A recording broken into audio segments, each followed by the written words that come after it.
के क्लासे से दोनों के प्रेम रहे, वही बीच में उनका शादी ठीक हो गई। वो होली डोली में बैठ के होलिये के समय गौना करा के अपना पीवा के साथ जाता रही। वही रास्ता में वो बेचारा खाड़ होके देखा था, बड़ी दर्द होता, कैसे कर कहता हम लुभा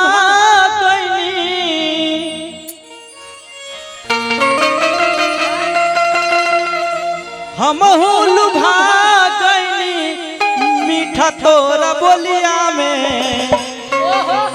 अरे जात बाड़ू जान हमर, अरे जात बाड़ू जान हमर छोड़ी के होलिया में।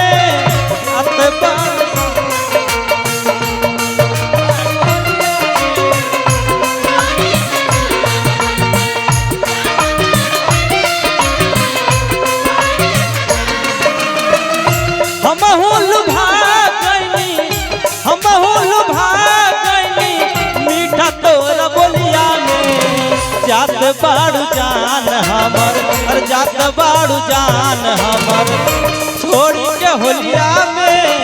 जात बाड़ू जान हमर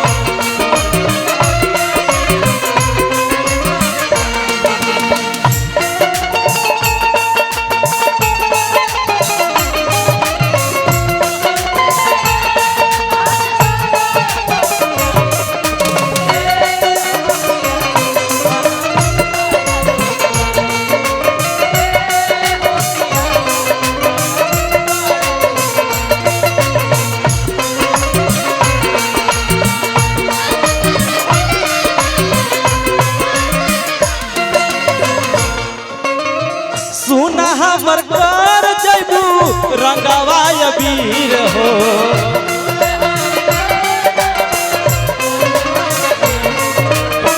तोहरा के लगाई कैसे ना रहबू गरीब हो।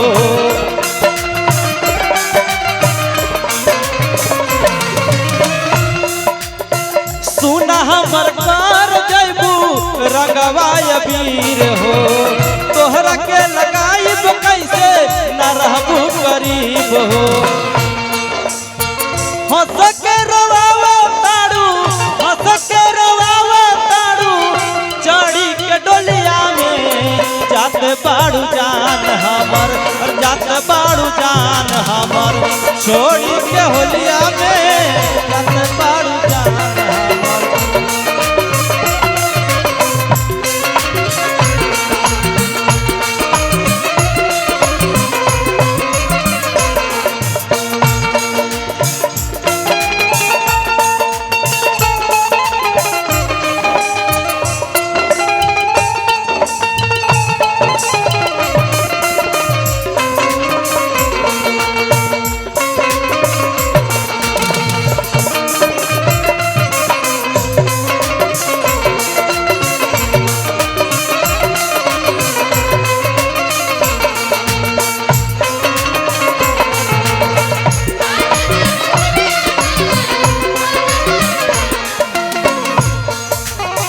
अंत में काय से कहे गवा भाई, लागता विधाता के बा ये मंजूर हो।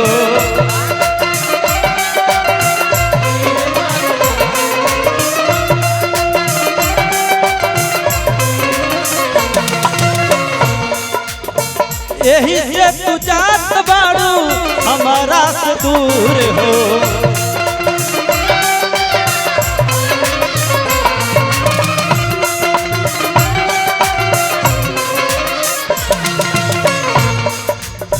लागता विधाता के बा ये मंजूर हो।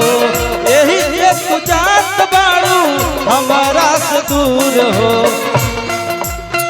डाल खात तड़पी राम बाबू, डाल खात तड़पी राम बाबू रंग तोरा सड़िया में। जात बाड़ू जान हमर, जात बाड़ू जान हमर छोड़ी के होलिया में।